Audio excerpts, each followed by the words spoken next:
Permettez-moi de prendre quelques minutes de votre temps pour vous parler d'un joueur que j'ai toujours admiré.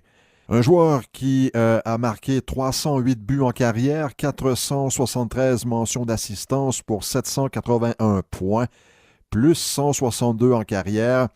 Et il a disputé son millième match cette semaine. Alors oui, vous avez deviné, il s'agit bel et bien de Patrice Bergeron. Patrice Bergeron, originaire de l'ancienne Lorette près de Québec, a disputé toute sa carrière jusqu'à présent avec les Bruins de Boston. Alors son millième match cette semaine contre les Islanders de New York. Donc oui, je veux vous parler de Patrice Bergeron. Pour moi, c'est le prototype du joueur solide dans les trois zones. Très, très fiable. On a des marqueurs de but à travers la ligue, on a des fabricants de jeux. On a des bonhommes qui excellent en échec avant. On a des joueurs excellents aussi en défensive.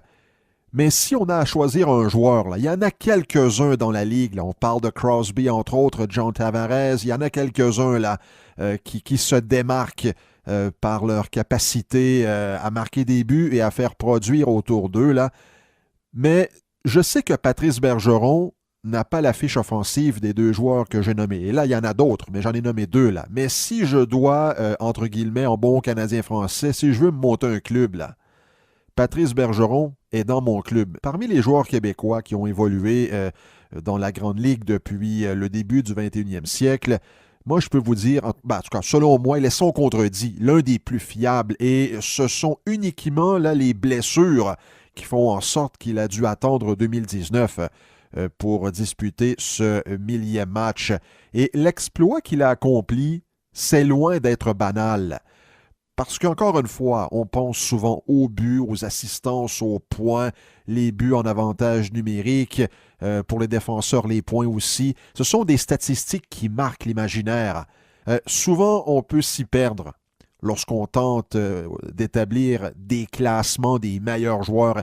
La place des joueurs est bien souvent déterminée par le talent brut. Alors, le seul talent brut aurait bien sûr permis à Alexei Kovalev d'appartenir à l'élite de la Ligue. Mais Kovalev n'était pas dans l'élite, il était un joueur doué côté talent. Mais des joueurs de hockey meilleurs que lui, il y en avait plusieurs. Certes, Kovalev possédait des atouts indéniables, comme d'autres joueurs présentement là, dans la Ligue, mais il n'y a pas que cela. De quelle manière se comporte un joueur dans une situation corsée? Est-ce que l'entraîneur peut compter sur ce même joueur soir après soir? Peut-il produire sous la pression? En plus de marquer, est-il en mesure de faire produire ses coéquipiers? Et sans être le plus spectaculaire, l'attaquant des Bruins est, depuis son arrivée dans le circuit Bettman, un joueur d'une extrême fiabilité. Ça fait 2 fois que je prononce le mot fiabilité et je pense que ça colle à la peau de Patrice Bergeron. Il excelle dans plusieurs facettes. Il maîtrise l'art de la mise en jeu. Pas évident, ça. Il est souvent le premier pour aller récupérer les rondelles libres. Il est également très bon le long des rampes. Il présente aussi une fiche offensive, comme je l'ai dit, là, de 781 points. Et je vous rappelle qu'il est seulement le 5e joueur dans l'histoire des Bruins après Raymond Bourque, Johnny Bucyk, Don Sweeney et Wayne Cashman à disputer 1000 matchs dans la Ligue nationale. 1000 matchs avec les Bruins en plus, là. Alors oui, Patrice Bergeron, je voulais y aller d'un petit clin d'œil sur Bergeron aujourd'hui.